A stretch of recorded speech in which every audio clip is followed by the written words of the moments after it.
Good afternoon, everybody. Okay, so y'all are gonna get to watch me with my head down a lot because I have something to read, and I'm so sorry. Really and honestly, I was gonna try to at least look half decent today, but my house is full of people, which which means it's full of stuff. And so my bedroom is where I can video if I go in and shut my door, but then everybody out is going to hear me, so um, then I come in the garage. But with that said, um,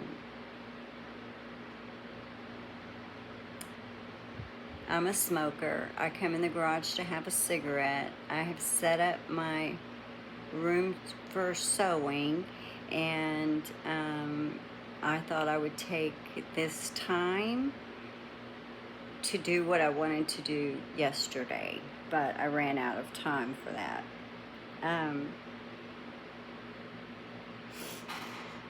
Hold on.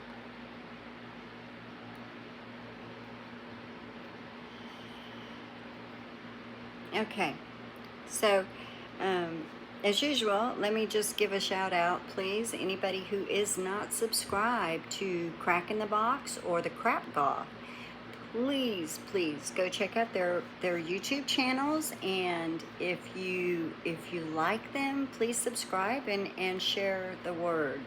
Our biggest thing with Corey is it's it's something that you don't think about until you're actually faced with it. And I know it's something I would not have thought about with a child.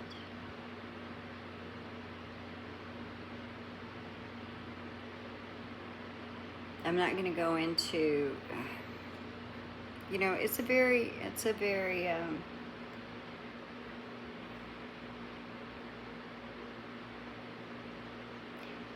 sensitive, a very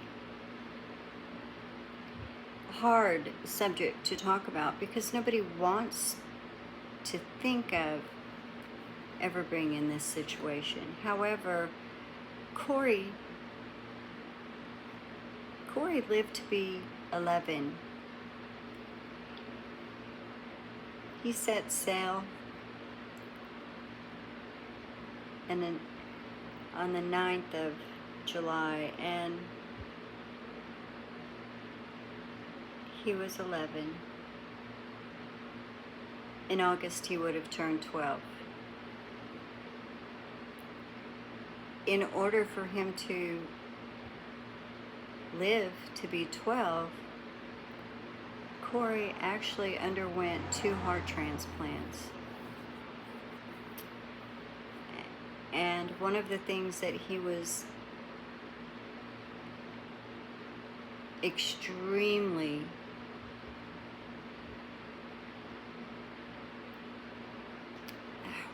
committed to was to getting the word out to organ donors and transplantation.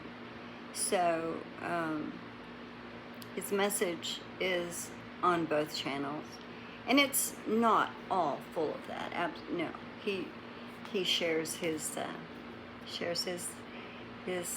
life, and it's remarkable. So, what I have today is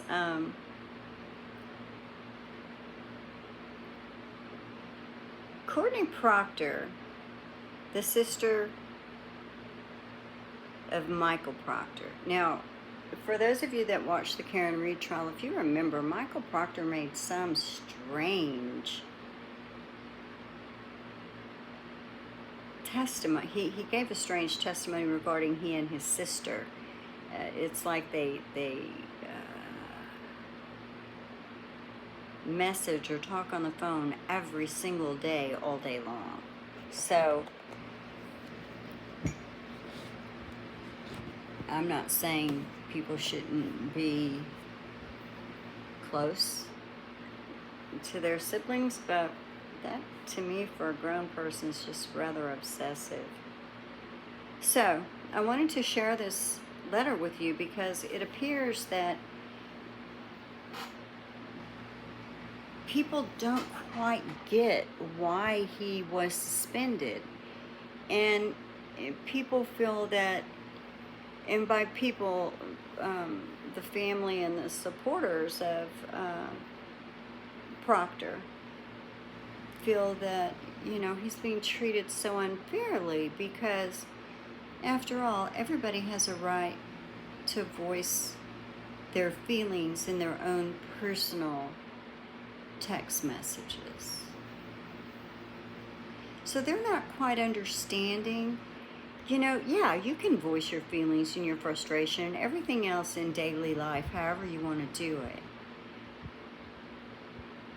Some people are expected to treat everyone fairly. Some people have jobs that they swear to protect and serve. Pardon me. That's not just protect and serve their family and friends. But in Canton, it seems that's what they feel. So, I wanted to share this because, in my opinion, even if he only thought these things, if these thoughts crossed his mind, he's got no business. And I don't give a flying flip if he's been doing it for 40 years, 10 years, and a great service record of someone never caught before. So, I'm going to be looking down because I have to read it. The top is very black and bold, and it says, "Ask for help." Hi everyone. As you know or have heard in the news, my brother is under an internal affairs investigation with the Mass State Police over the misuse of his personal text messages. We have learned that the state police is potentially going to impose the most severe type of punishment, which is termination. Michael has had a 10-plus year career with the state police that has consisted of promotions, accolades, and not one violation or complaint against him. He has been used in a political chess game that has nothing to do with the Karen Reed investigation he and his office led with fidelity. I'm trying to help push out an email campaign to the governor and the colonel of the state police ahead of Michael's IA interview next week, where we will learn of his final punishment. Please help by mailing Governor Healy and Colonel Mon. Now, she's got supporters after her or whatever, but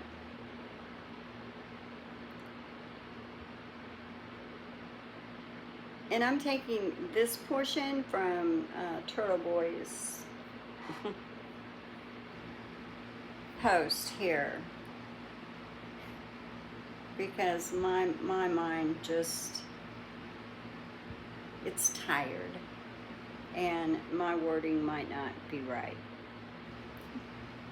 Courtney, your brother is under internal affairs investigation and is going to be fired because he told his friends in text messages that Brian Albert wouldn't be investigated for John O'Keefe's murder because he was a Boston Police Department. Mocked Karen Reed's private medical issues. Used graphic language to disparage Reed, showing clear bias from the beginning and a desire to investigate her and only her for the murder of John O'Keefe. He sent messages like these to a group text with other state troopers, including his immediate supervisors. Perhaps the most disturbing exchange was between Michael and Courtney on February 4th, 2022, in which Michael said of Karen Reed, "Hopefully, she kills herself." To which Courtney, his sister, the one who is asking for people to write in favor of her brother, replied, "Let's hope she does."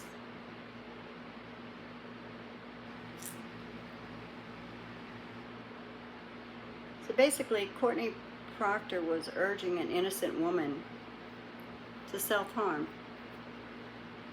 so that a bunch of corrupt cop killers could walk free, and she would never be able to expose the truth in court. These are the kinds of worthless, soulless individuals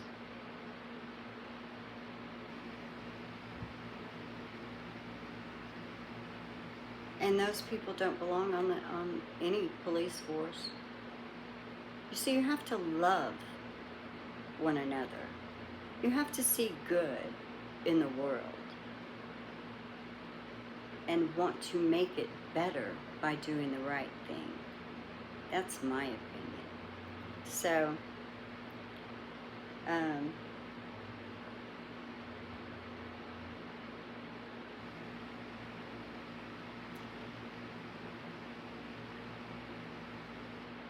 you know, and a person like her that teaches special education,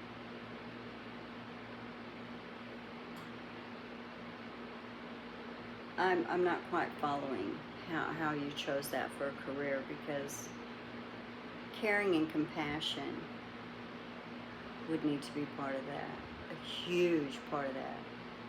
And not just caring and compassionate for your friends and your family.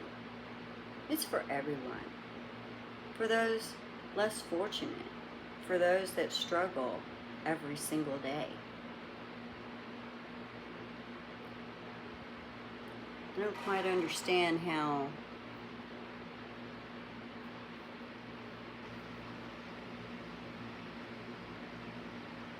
it's hard for anyone to feel this is okay. So that's my thought on the Courtney Proctor asking for help. I may just write a letter as well, but I have a couple more things to say. One of which is every law enforcement official in that thread, or any thread where his integrity showed to be zero, and they were involved in that thread, their integrity is also zero. You see, he's not the only one that needs to lose his job. And lose his job, he needs to do so. And I've tried really hard to think of anything that he could possibly do to make a living. And with his lack of integrity, his horrible lack or morals, or I don't think he even has any morals. Because you see, even if he and his sister and his wife were to put themselves in Karen Reed's shoes,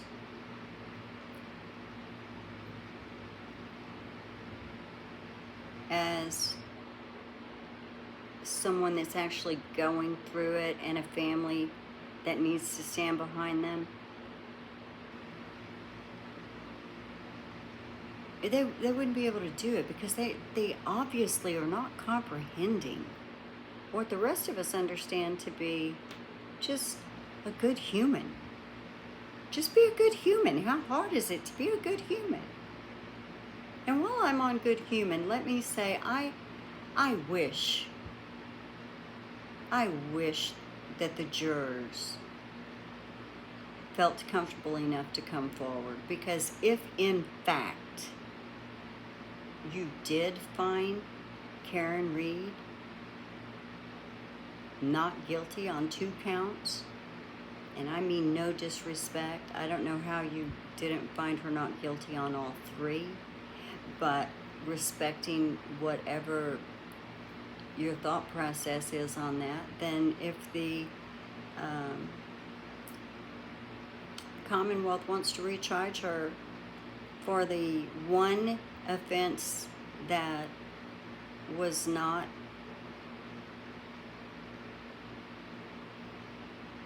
the one offense that was led to what hung the jury,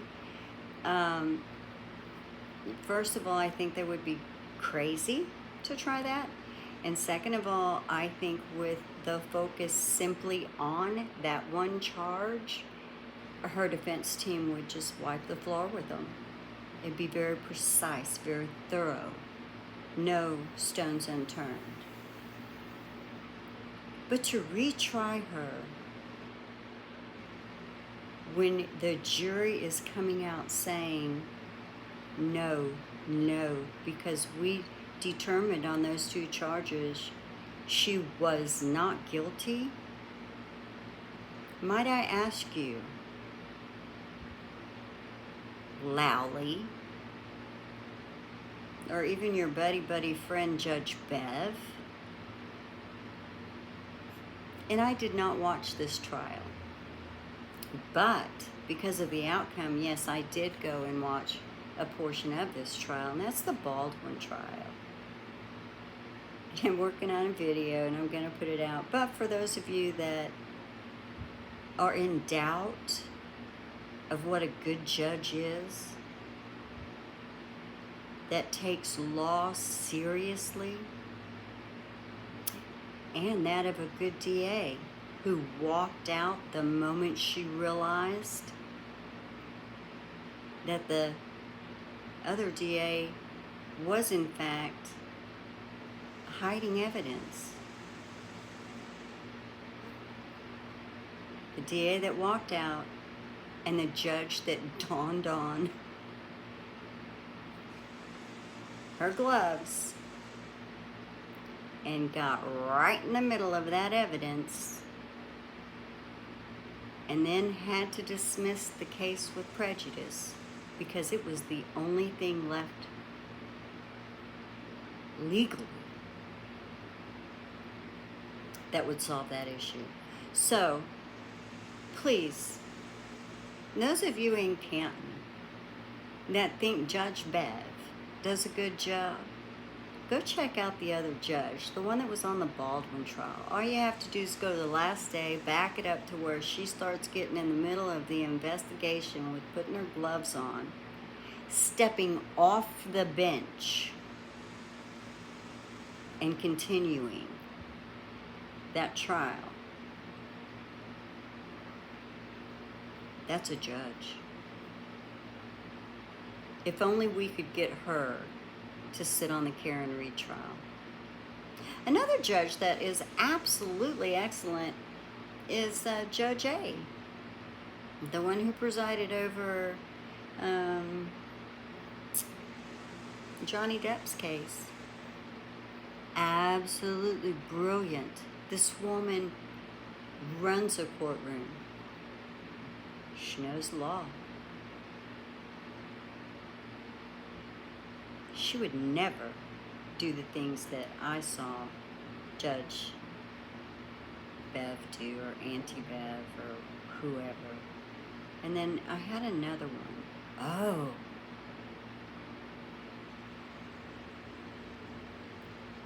Yeah, the judge in Wisconsin that did the Christmas parade. I'm not going to call it by his name, but the massacre that was done. She's another judge that would show you what morals mean, what following the rules of law means, because I think you two have forgotten it. And I keep hoping with all of this news and everything happening that somewhere out there is a person with some integrity. You might be barely hanging on by a thread as far as dangling between should you or shouldn't you. I hear people say that it's hard to do the right thing.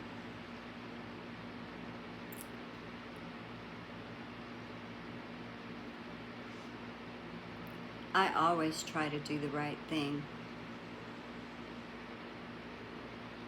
When I was younger, I even did the right thing numerous times by standing up to my mother, which many may think is disgraceful. I was a good kid. I didn't get in trouble, but my mother didn't like me because I knew all of her secrets, and she could not pull the wool over my eyes. And because of that, she hated me, and that's okay. But when I had to take a stand and put my foot down, I would do so. And she knew that I would tell the truth. She didn't like that. Matter of fact, she hated it so much that when I was a teenager, she I could say probably tainted everybody in my family's opinion of me, and I just let it be. Because, see, I figured they all knew who she was and how she was. It's not a secret. Not to family. It was a secret to the rest of the outsiders, but not to family. And they allowed it to go on, and not only allowed it, they took her side. I was probably close to 40 before I finally accepted that I, too, am worthy of love. And that I did the right thing. Was it hard? No. No. Telling the truth, it's not something that's hard to do.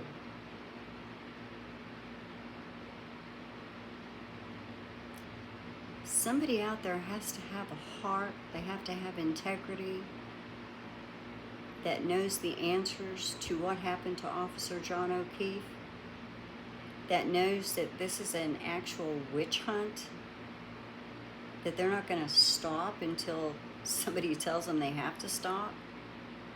They don't care if they've taken everything that Karen Reed has worked for her entire life. As a matter of fact, they find that funny. They relish in anything that would bring Karen Reed down. That brings them joy. And then on top of that, they want you to feel pity for not only Proctor, but I'm sure all the other officers and troopers involved.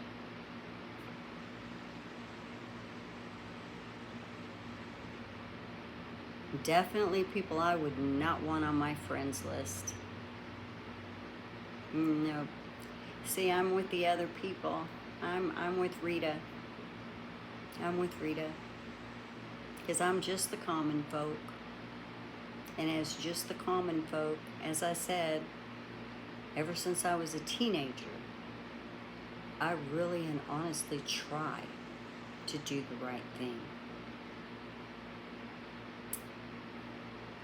Even if you were ever working with me and you did something that was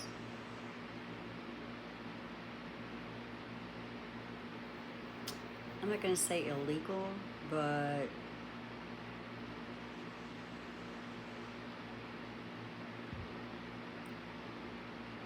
questionable and against any SOP, you definitely didn't want me to know you did it. Because I didn't keep my mouth shut. I didn't. I did the right thing. And I'm not really understanding why it's so hard for some people. I am not judging at all. I can tell you that if you're struggling and you finally do the right thing, you'll find a peace inside. Because the right thing makes you feel good. So I've rattled on long enough. I hope that you've enjoyed this video. for any of those that are watching, hey, look up the email and tell them what you think. I've got a few I'm going to send. Not quite what Courtney Proctor is expecting, but I will give my full opinion. So I'm going to go sew. I'm making some baby blankets. I'm not sure why. Everybody that had babies did sew last year, and I wasn't able to sew because, well, things in life. So now I'm sewing, and there are no babies. Maybe I'll sell them, maybe I'll give them, maybe I don't know. But I had a whole bunch cut out, and I believe it was a couple years that they've been sitting there. Actually, I'm sure it was, because I don't think I have made a baby blanket since my great nephew was born. I believe it was in November of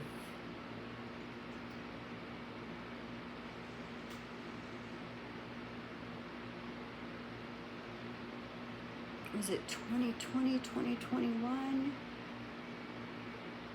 2022? Oh goodness, I hope my niece doesn't watch this and figure out I'm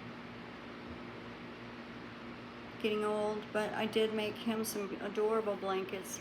But since then, I've had two other great nephews born into this world, and although they're bigger, I have some blankets I need to get to them. So they just got to have one from their auntie. Makes me feel good. Maybe it'll be around for their kids, right? Thanks for listening, everybody. Have a great weekend, and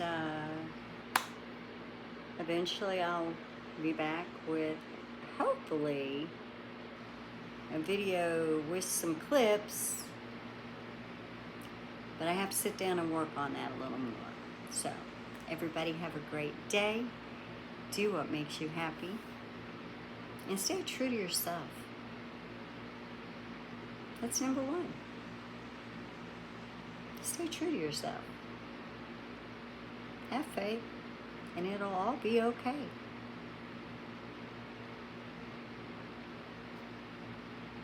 Bye.